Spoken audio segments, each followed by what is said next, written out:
मेरे प्यारे बच्चों, आप सबों को जय यीशु। और आप लोग सब कैसे हैं? मैं आशा करती हूँ कि आप लोग सभी कुशल मंगल होंगे।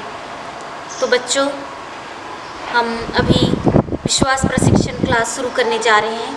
तो हम पवित्र आत्मा की शक्ति और उसका बौछार हम सबों पर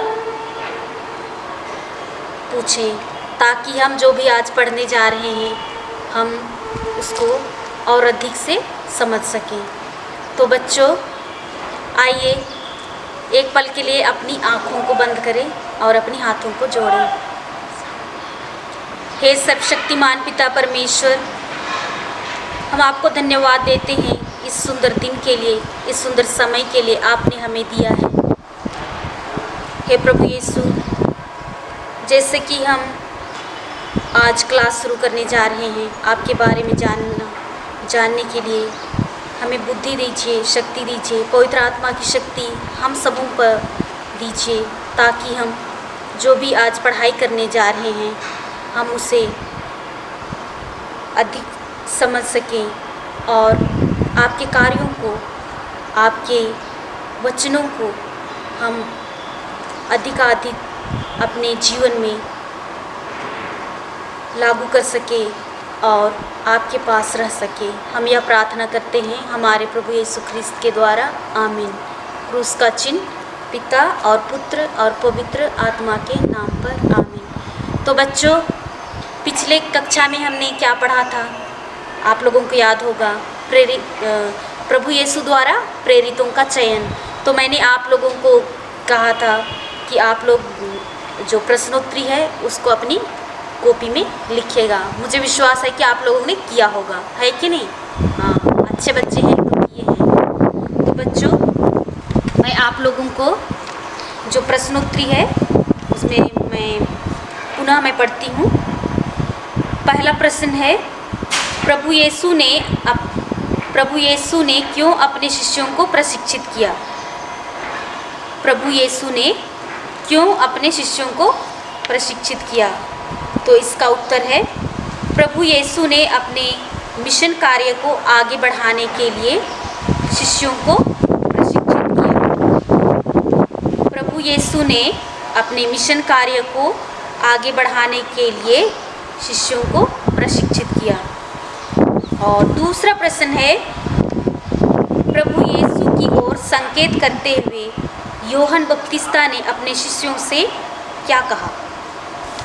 इसका उत्तर है, प्रभु यीशु की ओर संकेत करते हुए यूहन्ना बपतिस्ता ने अपने शिष्यों से कहा, देखो वह ईश्वर का मेमना है। और तीसरा प्रश्न है, आप क्यों प्रभु यीशु के शिष्य बनने के लिए बुलाए गए हैं? आप क्यों प्रभु यीशु के शिष्य बनने के लिए बुलाए गए हैं? तो इसका उत्तर है, हम प्रभु यीशु के सेवा कार्य को आगे बढ़ाने के लिए प्रभु यीशु के शिष्य बनने के लिए बुलाए गए हैं। हम प्रभु यीशु के सेवा कार्य को आगे बढ़ाने के लिए प्रभु यीशु के शिष्य बनने के लिए बुलाए गए हैं। तो बच्चों, आप लोगों ने ज़रूर लिखा होगा और आप लोगों के लिए जो याद कीजिएगा है उसको आप लोग ज़रूर याद कीजिएगा। जैसे कि प्रभु यीशु ने इन 12 को अपना शिष्य नियुक्त किया। पिछले वीडियो में भी मैंने आप लोगों को बताया था। सिमोन को, जिसका नाम उन्होंने पेतरुस रखा, जबेदी के पुत्र याकूब और उसके भाई यूहन्ना को, अंद्रियास, फिलिप, बर्थोलोमी, मती, थॉमस, अल्फाई के पुत्र याकूब, थदेयुस और सिमोन को जो उत्साही कहलाता था, और यूदस इस्करियोती को जिसने प्रभु यीशु को पकड़वाया था। तो बच्चों, जो अध्याय 6 है प्रभु यीशु द्वारा प्रेरितों का चयन, ये यहीं से समाप्त होता है। तो आज हम अगला अध्याय पढ़ने जा रहे हैं, अध्याय 7, प्रभु यीशु ने प्रकृति से प्यार किया। प्रभु यीशु ने प्रकृति से प्यार किया। तो आप लोगों का जो बुक है, कैटेकिज्म बुक है, विश्वास प्रशिक्षण श्रृंखला 4 से, तो इसमें आप लोगों को मिलेगा पेज नंबर 25 में। तो बच्चों, आप लोग कभी प्रकृति को देखा है? कभी घूमने गए होंगे, है कि नहीं? कभी पहाड़ गए हैं, जंगल गए हैं, कभी नदी देखने के लिए गए हैं। तो इसी प्रकार मैं आप लोगों को एक कहानी वार्तालाप में बताने जा रही हूँ। तो एक सविता रहती है और एक कुसुम रहती है। तो सविता बोलती है, इन लोग एक साथ मिलते घूमते हैं, एक जगह में घूम रहे थे, इधर उधर टहल रहे थे। तो अचानक से सविता कुसुम से मिलती है। तो कुसुम बोलती है, अरे आप आज, सविता आज आप क्यों बहुत खुश दिख रही हो? तो कुसुम बोलती है, आपको पता नहीं, हमारे कक्षा के साथी, सभी साथी सैर के लिए मसूरी गए थे और हमें बहुत मज़ा आया। तो आपने वहाँ क्या क्या देखा?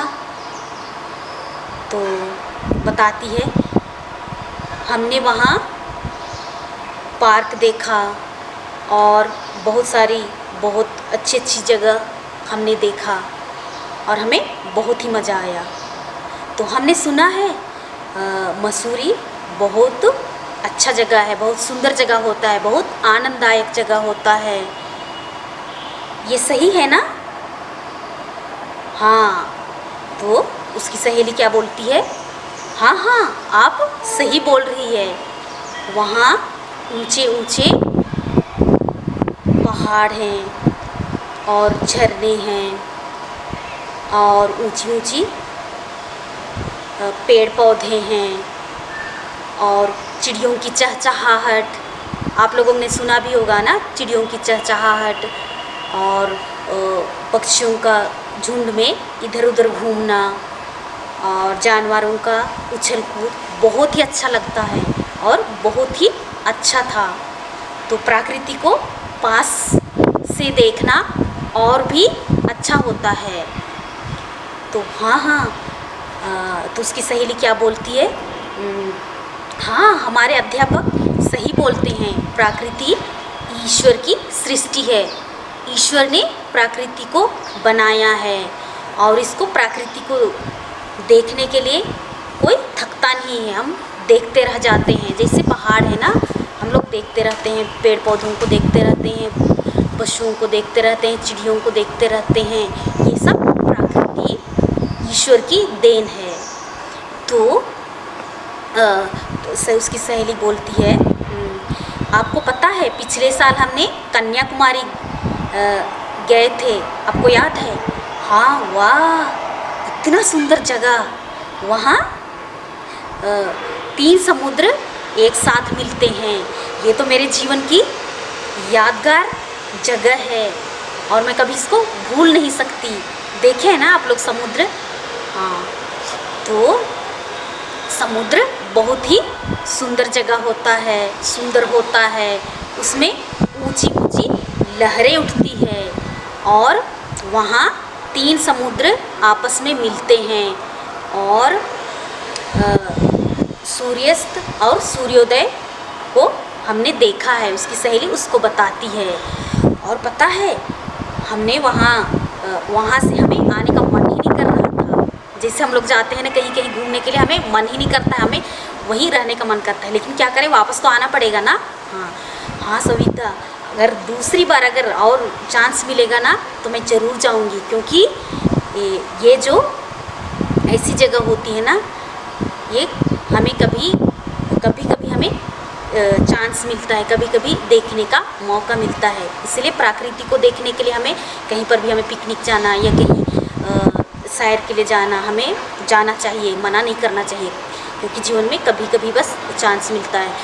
तो बच्चों, कुसुम और सविता आपस में मिले और जो ईश्वर की सृष्टि है, प्रकृति है ना, उसके बारे में बात करते हैं। तो हमने भी देखा है प्रकृति ईश्वर की देन है, ईश्वर की सृष्टि है। तो हम लोग गाना में भी गाते हैं ना, सृष्टि है तेरी कविता, गाती है सन्ना तेरी। तो ये सब ईश्वर की सृष्टि है। तो हमें उसका गुणगान करना चाहिए, प्रभु यीशु को धन्यवाद देना चाहिए। और हमें भ्रमण के लिए या सैर के लिए जाना है, ईश्वर की जो सृष्टि है उसको देखना है।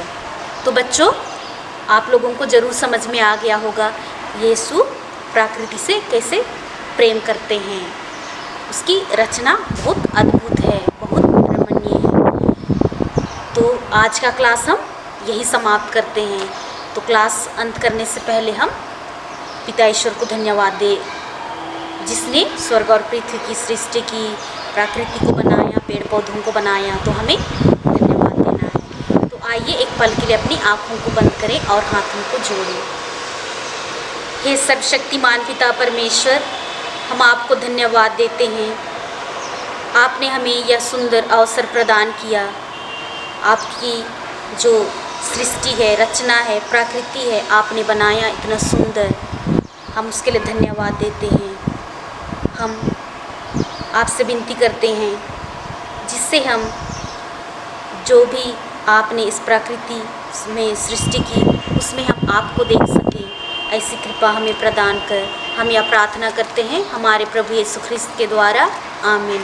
क्रूस का चिन्ह पिता और पुत्र और पवित्र आत्मा के नाम पर, आमीन। तो सबों को जय यीशु।